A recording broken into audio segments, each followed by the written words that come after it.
Hello, world. So my name's Chris Goslow, and if you're watching this right now, you probably know that because you're seeing me on your feed. And hello, and welcome. I'm glad that you're here. I'm sitting here in my studio, my piano studio. I teach piano. My piano studio is called Piano Lessons in Sacramento, and I wanted to talk quickly about one very important topic when it comes to working with adults.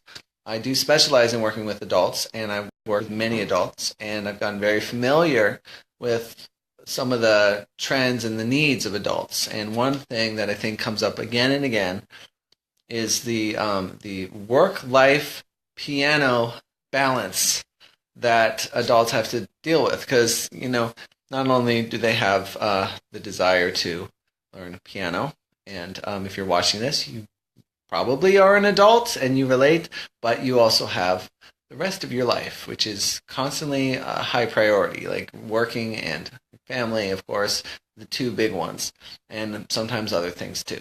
So, how do you manage to make time for practicing with all of that? And some people, I think, wrongly assume that they couldn't do it all.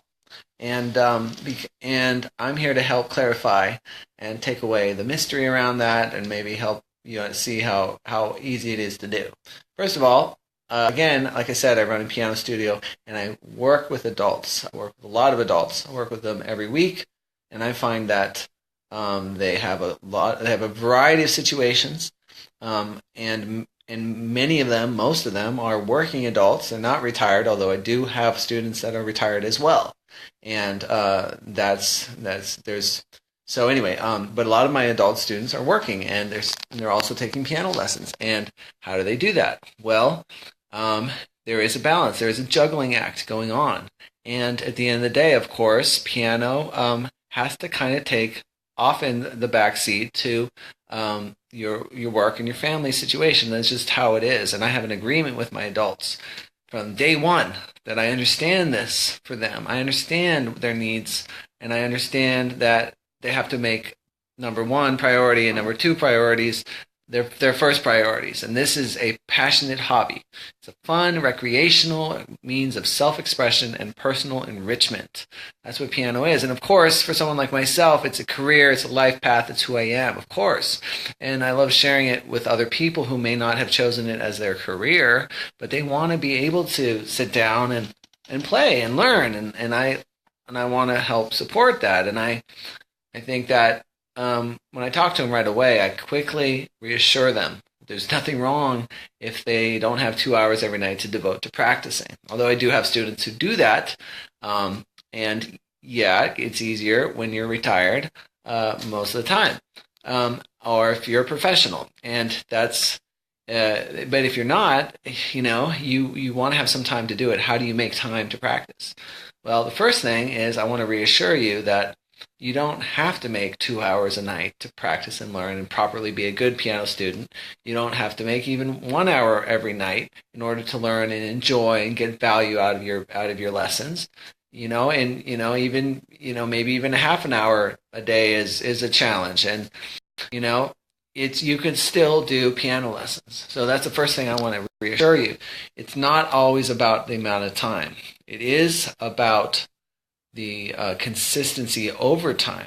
Now, consistency over time can look like a lot of different things.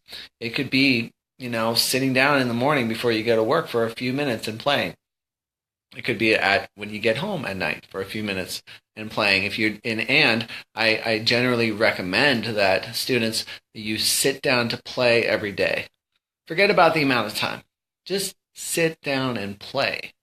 There's so many benefits to that, because you are thinking about the process. You're working on something. You're learning something. Your mind is going over the principles that you're working on, and there's so many benefits to that. Now, obviously, more time you spend, of course, you make more progress. I mean, that goes without saying.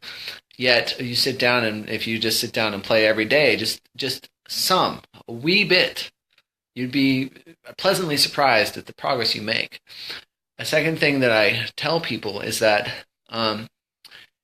you got to really keep a perspective that while maybe you don't have the hours and hours that would yield you the kind of progress that you really wish that you could do. On the other hand, some progress is better than no progress, and some playing is better than no playing, and so you want to just milk out what you can of the time that you have. And as I always encourage people to kind of forget about the whole, lofty goals, and focus on what you can do. You sit down and play, you come to class, you're able to enjoy yourself and play and not think about the rest of your life. And students, sometimes that alone is such a benefit that it's not about, well, did I master all the songs? Did I make it all work? Did I learn everything I think I'm supposed to learn by now? That's all kind of like school-based thinking when we're kids and we're getting graded constantly and evaluated. My agreement with my adults is it's not about evaluating and grading you, although of course I help and evaluate and analyze your progress to help you. But this is about you. It's about your own enrichment, because why would you be doing piano if it wasn't enriching for you? If it's not soul satisfying? You're doing this for yourself. It's not about what I think. It's about me helping you get to the next step. At the end of the day, it's about giving you skills so that you can sit down at this thing here, this keyboard, or your keyboard, and do something with it. And that's what it's about, making music. So when you're about making music, there's so many ways to get to making music. I think I got a like on there. Hey, is that Josh? I'm not saying any names, but hey, how's it going? Glad you're here. So when you're making music, you're generally happy and generally feeling good, and that in itself is valuable, and totally healthy. Making music is a healthy way of expressing yourself in life, regardless how much you do it. It's, if you can do it every day, hey, that's a pretty good life, I think. So not a bad trade-off, but a little time every day to have a piece of bliss. So just to keep in mind that it's not about, well, I have to do it all the time in order to make it worthwhile. It's about your life, enriching it in some way. And piano lessons are a way to do that. So I hope you found this little discussion interesting, and I thank you for listening. You listening now or in the future or at any time. Again, my name's Chris Goslow.